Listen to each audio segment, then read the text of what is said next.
Hey there, sweet friends. Welcome to the Peacock Homestead. And if you're new here, my name is Elizabeth. So this week, I wanted to introduce you to our new puppy, Ronan. He came into the vet clinic. I work at a vet clinic. I'm a licensed vet tech. And so he came in to be euthanized because he had what you call a swimmer's puppy syndrome. And swimmer's puppy syndrome is treatable. It's a developmental deformity where puppies cannot stand and they're resting on their chest with their legs splayed out. My other dog, Jack, he had it in the back, and Ronan here, he had swimmer's legs in the front. So they pretty much can't really move around, so they get flat ribs. In order to get him moving around, I needed to put him on a rug so he could dig into the rug with his little paws. He needs physical therapy. We started that right away, so he needed an early intervention. He also needed a good diet. Since he was pulled away from his mother way too young, I had to give him formula, and I've been giving him soft food, and now I'm integrating hard food that's been soaked in water. So with food, TLC, and some physical therapy, he is doing great. We've been working with him every day. He is not old enough to be potty trained, but he is actually going pee on the pee pads like a good boy. He'll make mistakes because he's only 5 weeks old. Now he's going on 6 weeks old. But this is the first time he came up a couple steps, and he was so proud of himself. And his big sissies in the back cheering him on. He is such a good boy. And his breed is a German Shepherd, so he's a purebred German Shepherd. So he is going to be a little smarty pants. So as you can see, he went from not being able to walk at all to walking with a little TLC, and he will do just great. So this is the formula that we've been feeding him. I've got that one from Agway and this one from Tractor Supply, the 4Health. And then I just bought these at Walmart. They're super expensive, so I won't be feeding too much of that. And then I have a little bag of puppy food that I got as well. So he's doing really great on that. And we'll be working on potty training and all that fun stuff. And definitely working with his ears and his feet, because I don't want a big German Shepherd that doesn't want me to clip his nails. That is for sure. And as you can see, all of my little plants, or my seeds that I planted, are popping finally. All my tomatoes, and then I have some Walla Walla onions and Spanish onions. I got those coming up there. And then I have some tomatoes and eggplants. So all of my little seeds are finally starting to pop. I usually kept them watered down pretty good until they pop, and then I'll put them under the light. These are my chicory. I can't wait to plant those in the ground, so they'll come back every year. And this week I also had to make a little bit more room in the freezer because I'm getting my quarter of a cow on the 28th. So that'll be an upcoming video. I had these peaches that I needed to do something with. So I just decided I was going to make some jam. So I just cooked this on low and slow. I have about 6 pounds of peaches here, and then 6 cups of sugar and a quarter of a cup of lemon juice. And I'm just cooking that down low and slow until it gets to the consistency that I like. I usually do the freezer test. I'll put a little bit of that jam on a plate and pop it in the freezer for 5 minutes. And if it passed the freezer test, if it's not so runny and it's just at the perfect Goldilocks consistency, and then I'll can it up. I'll use peach jam for on top of pancakes, and I've used it to make homemade Pop-Tarts and fruit bars and all kinds of things. You can do so much with the jam that you make, and you know where it's coming from, and you know who made it and the ingredients in it. So that's why I like making my own jam. I don't think I've bought jam in many years now. So I just pretty much fill it up to the neck. That's a little bit too high, that one, but I go back and fix it. I fill it up to the neck, and I wipe the rims with a little bit of vinegar just to get the sticky stuff off the top, because I want it to seal nice so I can keep it on my shelf for a couple of years until I get it used up. And then of course I got my 4-jar lids. Those are amazing. I ordered those off of Amazon, and you can go to their link for jars to get them.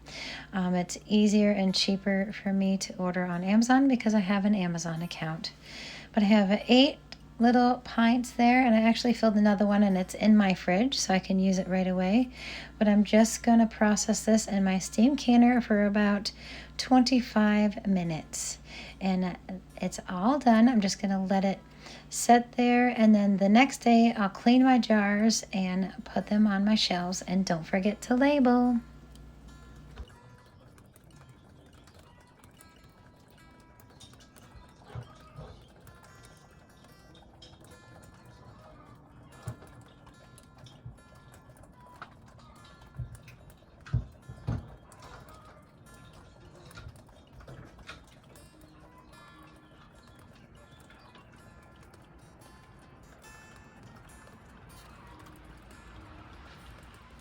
And finally, time for a kitchen update. I'm so excited to show you guys this and share with you. So the hubs has the counter on. The cabinets have been painted. There's a couple doors that need to be finished, but the countertop is finally going in, and we are putting in our farmhouse sink as well. So I'm so excited about that. I can't wait to use my sink since I do the dishes every day and I'm in the kitchen so much. It'll just make the mundane a little more aesthetically pleasing. So it has a nice big sink to it. It has really awesome racks. I have a drying rack. I have a bottom rack on the bottom of the sink. And the hubs is putting the splashboard on the back. We have to separately purchase that, which I think is crazy. So that's going to be a little saving for that.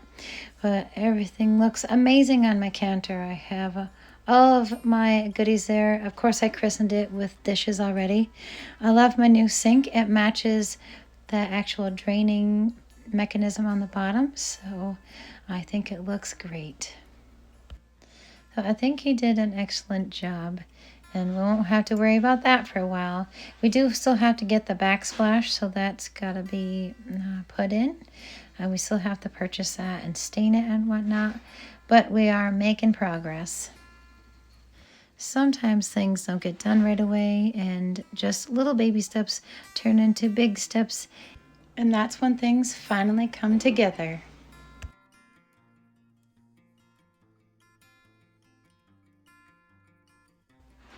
This week I decided to make some sourdough bread, but I really didn't get to it till the middle of the week.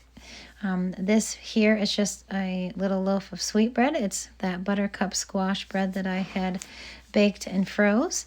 Here is 2 little loaves of sourdough and then a batch of bagels. I usually get 8 sourdough bagels out of there. And I got the bread all cooked up, and that turned out really delicious. I was really happy with that. I actually let it set in the fridge for a couple days before I baked it, so I think that did like some kind of magic to it. So that'll be our bread for the week. And then I had the bagels for the hubs because he requested those, and those will be his breakfast for the week. I usually like to do one day of a big bake-off. Like I'll bake my bread and my bagels and whatever else I need to bake that week. I usually do it on Sundays, but since we've been so busy with the puppy, installing the sink, and we've also been having some plumbing problems, so we are dealing with that as well. And it is also our 11-year anniversary today, so I'm going to be making some rigatoni and meatballs, and I wanted to make a quick, easy meal that was really delicious. So I'm just using breadcrumbs and eggs, and just eyeballing my breadcrumbs and adding 3 eggs. This is pretty much exactly how I make my meatloaf as well, except for I don't use all that pasta sauce. I'll pop open a can of my tomato jam, and I put that on top, and that is so good. So I'm just shaping my meatballs. I like them a little bigger because the next day I put them in sandwiches, and they are so delicious with a little bit of mozzarella on top. That is the bee's knees. So I'll just bake this in the oven at 350 degrees for about a good 40 minutes at least. And then I'll check the internal temperature, which should be 200 degrees Fahrenheit. So I'm getting my rigatoni in there, and I'm just gonna boil that up just so al dente. I do not like soggy noodles. Yuck. So I got the meatballs all done, and now it is time to serve dinner.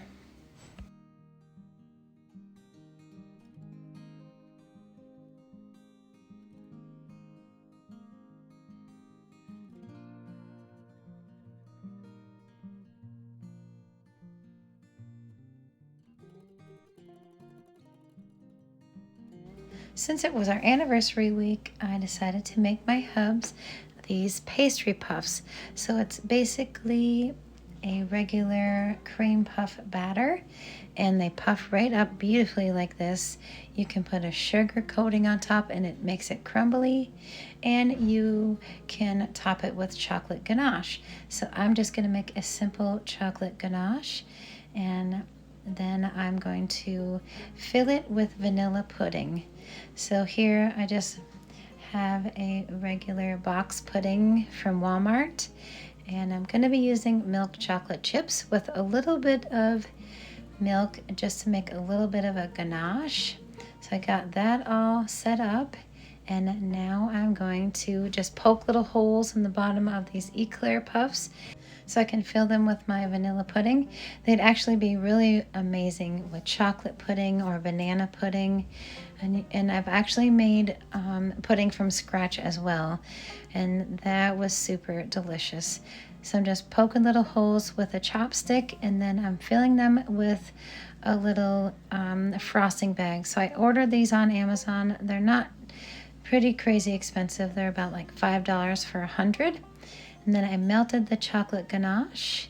So all it is basically that bag of chocolate with a little bit of milk, and then I microwaved it for 30 seconds at a time, and it melted really nice, and I'm just plopping it in there and wiping off the excess chocolate, so that'll make a nice line on the side, and they look like beautiful little pastry puffs.